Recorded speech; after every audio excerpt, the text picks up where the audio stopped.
Hey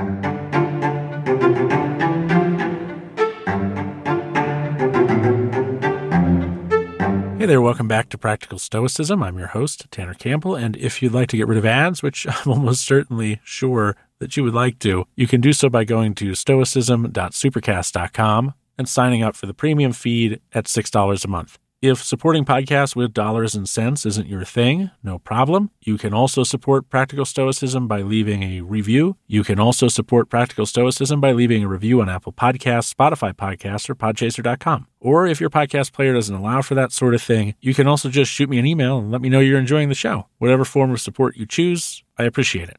Today we'll be working through Meditation 13 of Book 4, which reads as follows. A man should always have these two rules in readiness. The one, to do only whatever the reason of the ruling and legislating faculty may suggest for the use of men.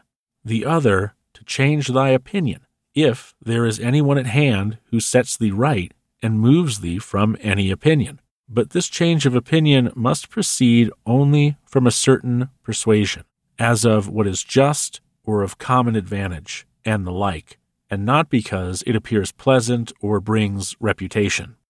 We men and women, we humans, should keep in mind these two things. The first is that whatever actions we take, they should only be taken if we have, through the use of our reasoning and logical abilities, determined that they are wise, just, and temperate or brave actions to take. And also that if we come across a better reasoned way of thinking or way of acting, which seems to us to be in alignment with our goal of behaving virtuously and morally, that we should be willing to change our minds and to not be stubborn about it or cling to what we know or cling to what we now know is poorly reasoned simply because we reasoned it and have become attached both to it and the feeling of not being wrong.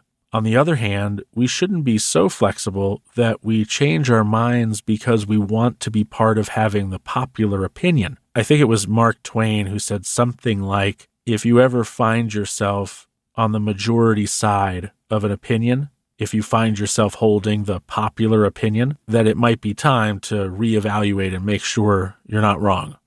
A good Stoic never thinks he or she is always right. A good Stoic only always efforts to arrive at opinions or actions which, they can fairly say, they reason themselves to rationally and with intention. This doesn't mean we're always right. It may not even mean we're usually right. It only means that we endeavor to ensure that our decisions, opinions, and actions are defensible based on the knowledge available to us and based on the limits of our own minds. An example provided during yesterday's interview with Kai Whiting was, if we think recycling is good and we spend years of our lives recycling, we are using our rational minds to make a decision based on the information we have available to us. If we find out one day that the recycling company is corrupt and is, in fact, dumping our recycling into the ocean, we were certainly wrong that recycling in this specific case was a helpful thing to do. But we also didn't arrive at the decision to recycle in the first place with the information that's now available to us, and based on this new information, we should change our mind about recycling with that company, and we should, perhaps, do research to find more trustable ways of recycling. We also, by the same token, should not be viewed as having made an immoral decision before we had access to the information that allowed us to know that our decision was immoral in the first place. This is for us to realize as the people who made the decision, and it's also for other people to keep in mind when judging the actions of others in the past. That last bit should be pretty topical in a world where people are often hung out to dry because of things they did 10, 20, 30, or 40 years ago. Not to say that they shouldn't sometimes be hung out to dry for those things, but that we should keep in mind when judging someone for past actions what kind of information they had available to them before making those actions during the period of history when they did take those actions.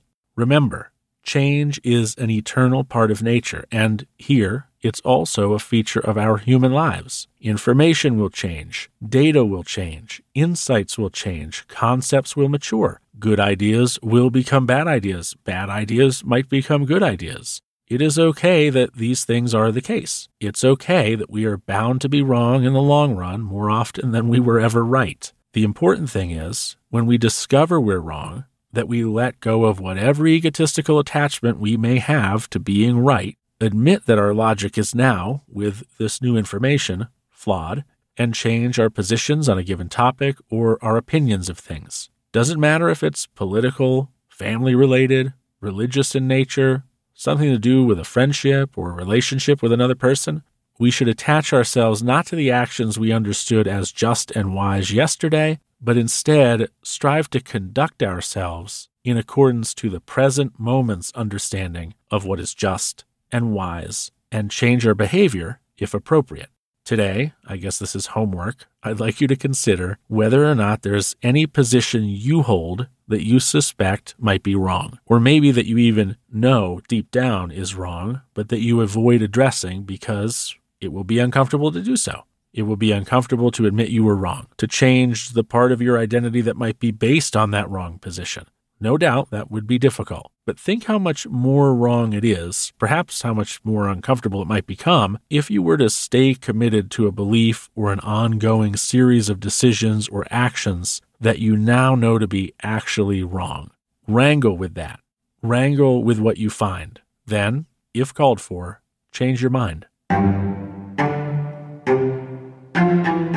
Thanks for listening to this episode of Practical Stoicism. If you'd like to get rid of ads, get straight to the content, and support this show, you can do so by going to stoicismpod.com and clicking the big orange button in the top right corner of the site. Another way to support the show is to review it on Apple Podcasts, Spotify Podcasts, or podchaser.com. Whether you choose to support financially or through a review, I appreciate it. Thanks again for tuning in to today's episode, and until next time, take care.